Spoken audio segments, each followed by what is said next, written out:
This is the Conservative Czar, October 21st, 2012.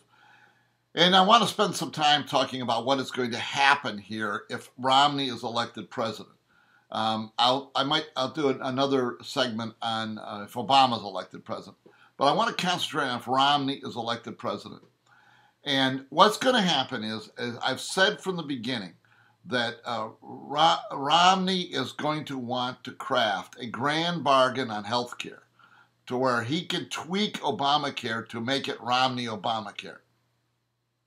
And he wants a grand bargain on the budget so that he can incorporate the tax increases, spending cuts, and put the spending cuts down the road and the tax increases forward.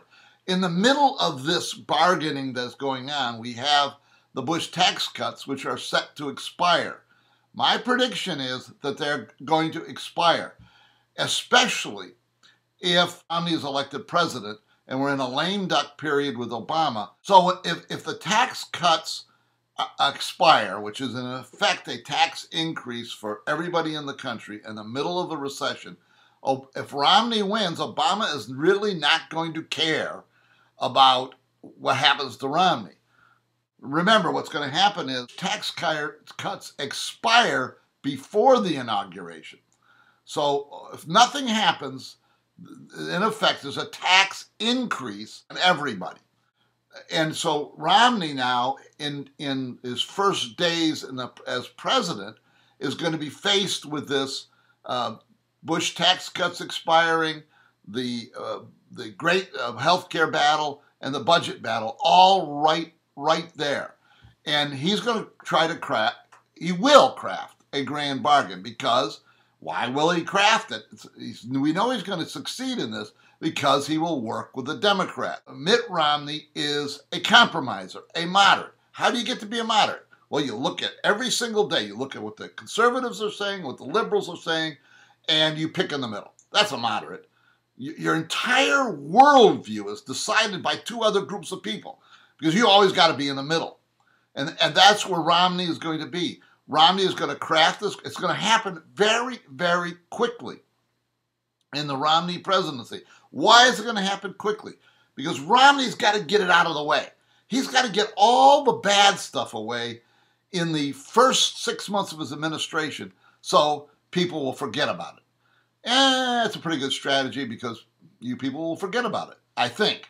The upshot of it all will be, when it's all said and done, is that we're going to have this grand bargain. Democrats are going to be called in. We're going to have Romney Obamacare, and we're going to have tax increases. Now, they will be part of the Bush tax increases, but there'll also be new tax increases. It'll be shaped in some creative ways. All of it ending up to be tax increases on the American people. And those tax increases will be upfront, and there'll be spending cuts. Oh, there'll be spending cuts. I actually think there's going to be $20 trillion worth of spending cuts in this new grand bargain. There'll be spending cuts in 2016, 2020. I even think they're going to go out past 2025. So we'll have all of these spending cuts, and they'll be spread all over all the mass media in this grand bargain. Those spending cuts in outlying years mean nothing. And I'm going to, in case you don't understand why, let me explain it. By the way, this is covered in Woodward's book on the budget battles in the Obama administration, when Larry Summers points this very point out. And let me get to the point. That point is that every single year, Congress can change what the previous Congress has put in place. Every single year, the pressure on the Congress is to spend more money. It's a disease that Congress has. When you have people who are elected to Congress whose main job is to get reelected, and they have constituents that want special favors, they're going to try and find ways to get special favors. Every single Congress every single one has the pressure to spend more and more money, because that's power to them.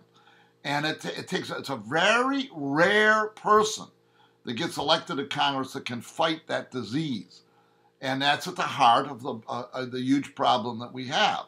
So that when they promise cuts out 2025, 2020, the spending cuts out that far, you can rest assured that they're not going to be there because of this inherent pressure on Congress to spend more money, because that's where their power is. In addition to that, but if Romney is elected, there's a very good likelihood that 2014 is going to see Democrats controlling the Senate and maybe even the House. And so the pressure again is going to be on for spending because the Democrats are going to be back in power again. And if they get back in, they'll do what they did before and spend, spend, spend.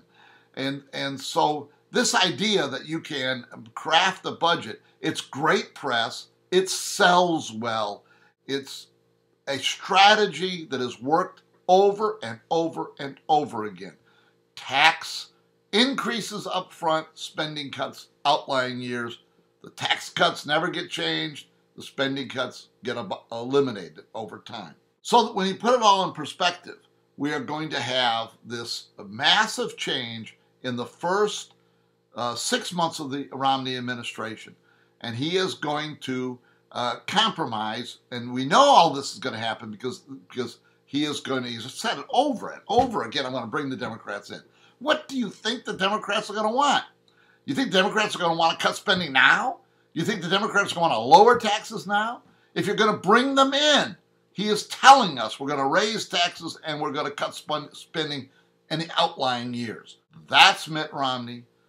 That's what we're going to look like in this fairly dramatic first 6 months of the Romney administration. This is the Conservative Czar. See you next time.